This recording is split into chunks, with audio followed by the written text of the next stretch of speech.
ఆఖరి శ్వాస వరకు సకల జన సముద్ధరణ కోసం పోరాడిన మహనీయుడు బాబాసాహెబ్ అంబేడ్కర్. సామాజిక న్యాయం, సమానత్వం కోసం జీవితాంతం శ్రమించిన ఆ నిత్య కృషివరుడు దేశం గుండెల్లో మహోన్నత స్థానంలో నిలిచారు. అలుపెరగని పోరుతో అట్టడుగు వర్గాల ఆశా కిరణంగా మారారు.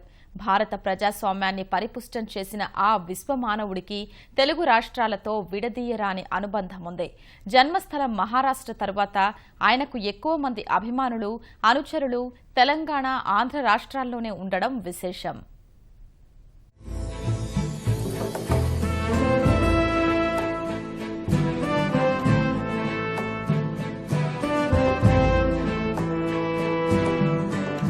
యుగకర్తగా యావద్దేశ మన్ననలు అందుకుంటున్న అంబేడ్కర్కి తెలుగు రాష్ట్రాలతో మంచి సంబంధాలు ఉండేవి. హైదరాబాద్ సంస్థాన పాలకులతోనూ ఆయన స్నేహభావంతో మెలిగేవారు. 1931, 1932 కాలంలో కాంగ్రెస్ నుంచి క్లిష్ట ప్రతిఘటనను ఎదుర్కొంటున్న సమయంలో ఆయనకు నిజాం నుంచి ఆర్థిక సహాయం అందింది.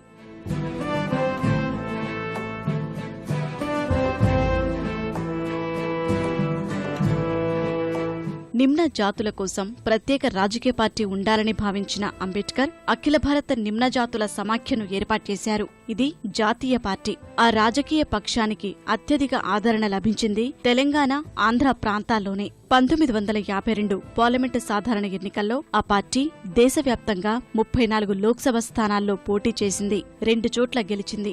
అందులో షోలాపూర్ నియోజకవర్గం నుంచి రాజ్భోజ్ ఒకటి కాగా, రెండో స్థానం తెలంగాణలోని కరీంనగర్. అదేవిధంగా వివిధ రాష్ట్రాల్లోని శాసనసభల్లో 215 స్థానాల్లో పోటీ చేయగా 12 మంది గెలిచారు. ఇందులో హైదరాబాద్ నుంచి 5, అప్పటి మద్రాసులో భాగంగా ఉన్న ఆంధ్ర ప్రాంతం నుంచి 2 స్థానాలున్నాయి. హైదరాబాద్ నుంచి జేహెచ్ సుబ్బయ్య ఆ పార్టీ తరపున రాజ్యసభకు ఎన్నికయ్యారు. ఆ తర్వాత అంబేడ్కర్ క్రమంగా తానే ఆ పార్టీని రద్దు చేసి ఇతర అణగారిన వర్గాలన్నింటి కోసం రిపబ్లికన్ పార్టీ ఆఫ్ ఇండియా స్థాపించారు.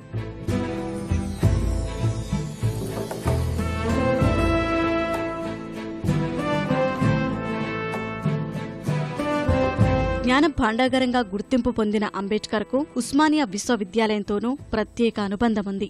దేశంలో ఆయనకు గౌరవ డాక్టరేట్ ఇచ్చిన ఏకైక విశ్వవిద్యాలయం ఓయూనే. 1953 జనవరి 12న ఆయనకు డాక్టరేట్ ఇచ్చారు. అంబేడ్కర్ హైదరాబాద్లో ఉన్న సమయంలో సాయంకాలం కాసేపు ఓయూలోని ఉద్యానవనాల్లో వ్యాహేళికి వెళ్లేవారు.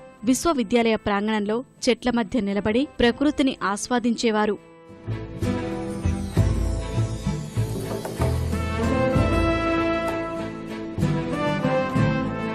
1944 సెప్టెంబర్ 29న సికింద్రాబాద్లో జరిగిన బహిరంగ సభలో ప్రసంగించిన అంబేడ్కర్ దళిత జాతి స్వాతంత్ర్యం కోసం నినదించారు. నిమ్న జాతులంతా విభేదాలు మరిచి ఏకమై పోరాటాలకు సిద్ధం కావాలని పిలుపునిచ్చారు. హైదరాబాద్కు వచ్చినప్పుడు సికింద్రాబాద్లోని పెండర్గాస్ట్ వీధిలో ఉన్న తన పార్టీ రాజ్యసభ సభ్యుడు జేహెచ్ సుబ్బయ్య నివాసంలో ఉండేవారు. 1947లో తొలి కేంద్ర మంత్రివర్గంలో న్యాయశాఖ మంత్రిగా బాధ్యతలు చేపట్టిన ఆయన 1951 సెప్టెంబర్లో పలు కారణాల వల్ల మంత్రి పదవిని వదులుకున్నారు. రాజీనామా చేశాక వారం రోజుల విశ్రాంతి కోసం హైదరాబాద్ వచ్చి ఇదే నివాసంలో ఉన్నారు.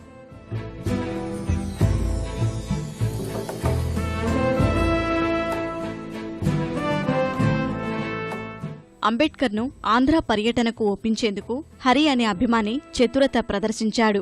ఢిల్లీలో అకౌంటెంట్ జనరల్ కార్యాలయ ఉద్యోగిగా విధులు నిర్వర్తించే తూర్పు గోదావరి జిల్లా చించినాడకు చెందిన నందనారు హరి అంబేడ్కర్ను మెప్పించి ఆంధ్ర పర్యటనకు ఒప్పించగలిగాడు. తొలుత అనకాపల్లికి వచ్చిన రాజ్యాంగ నిర్మాతకు జనం బ్రహ్మరథం పట్టారు. ఆ తర్వాత విశాఖపట్టణం, ఏలూరు, కాకినాడ, రామచంద్రాపురం, రాజమండ్రి, కొవ్వలి, గుడివాడ, నెల్లూరులో పర్యటించారు.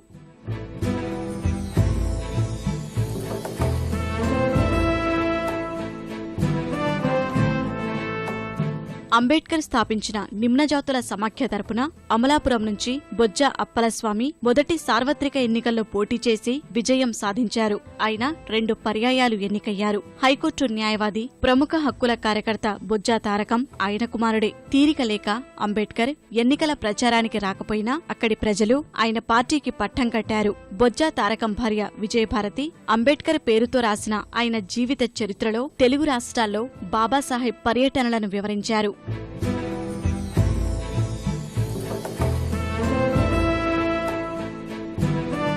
అంబేడ్కర్ను ఆంధ్ర ప్రాంతానికి వచ్చేలా ఒప్పించిన హరి 1946లో చనిపోయారు. ఆ విషయం తెలిసి 1946 అక్టోబర్ 13న ఆంధ్ర నిమ్నజాతుల సమాఖ్య వ్యవస్థాపక కార్యదర్శిగా ఉన్న భూపతి తిరుపతికి అంబేడ్కర్ ఆంగ్లంలో ఒక లేఖ రాశారు. హరి మరణం తనని తీవ్రంగా కలచివేసిందని ఆవేదన చెందారు. హైదరాబాద్లో అంబేడ్కర్ స్థాపించిన పీపుల్స్ ఎడ్యుకేషన్ సొసైటీ ఆనవాళ్లు ఇంకా ఉన్నాయి.